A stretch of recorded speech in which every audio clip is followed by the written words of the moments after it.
So in the portal, we want to make sure that the contract price is still correct and that the status is the correct status. It's going to always show red until sold, and then it won't show anything because the portal closes when we mark it as closed. And that's just to draw attention to what the status is. And then the potential closing date is currently scheduled for August 13th. When we're adding the showings into the system, it will start to keep a tally here. And then without a list date or expiration date, we won't be able to calculate days on market. Right. So these are some of those pieces that can be left out, but then they do limit the functionality down the road.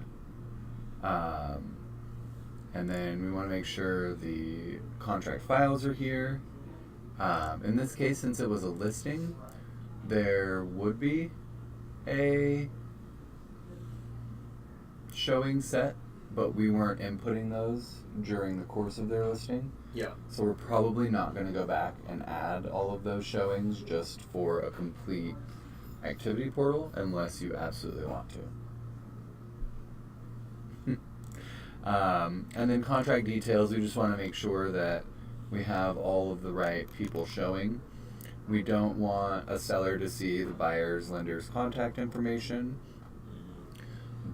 but we do want them to see, like, the septic pumping is due no later than the 4th. The well inspection is due no later than the 9th. And so on. Is that correct? Mm-hmm. The 9th? For the well inspection from the buyers. Can you make sure on that one? That doesn't sound right to me. That's septic well. So it's one connection. We don't have to worry about like a well agreement, but there may be maintenance records in 10 days. And then the buyer's inspection is disapproval if they do is 15 days from mutual. That's the 9th you're talking about? Mm-hmm. Right there? Can I see which the calendar is a Saturday. You're so right. real quick? You can't keep Charlie anymore. He might have to come work for me.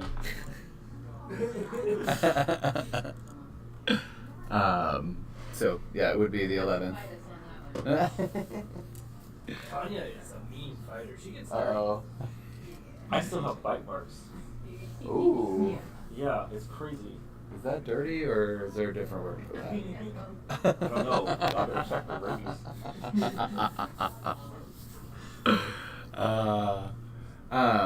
And as you're experiencing through the course of double checking, I often find that it's like little things that you don't see just working through trying to get it finished, that you would see from going over all of this.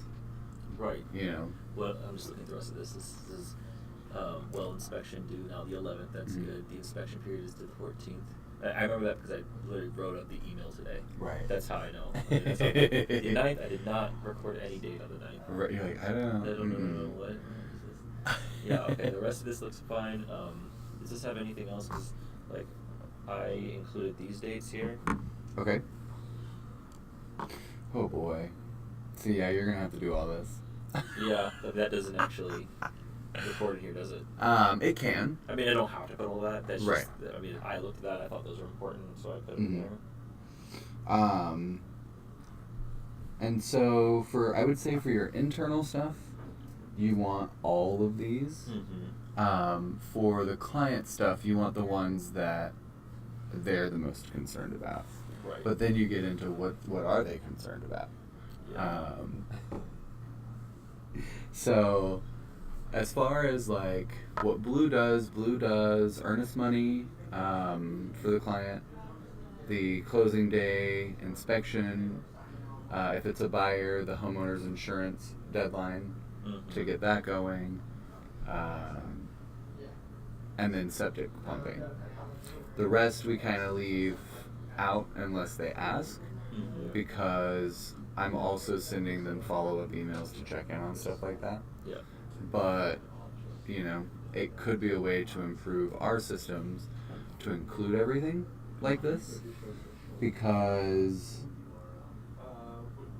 You know, it's just one of those like extra layers of we told the client Mm-hmm. and they know, and we put that in front of them, even though it's in the contract, which is Yeah. what it boils down to. But This contract, I mean, it's not much nicer to look at this table because some of this stuff in here, like a 10, a 15, a 20 down there in the inspection, Right. another 10 and 5 here is like, well, what's what exactly? And this, not only did I do that, but it's in chronological order. So you Perfect. can see what happens when. Mhm. And I think that's important. So, yes, and at first I always thought contract dates were alphabetical because they tended to be in alphabetical order as well as date order. And then I was training someone and I was like, yeah, see, they're in alphabetical order. And they're like, no, I comes before W. Come on. wow. And that's when I saw that it is in chronological order. Mm-hmm. Again, what I'm looking for is, does the closing date match the contract?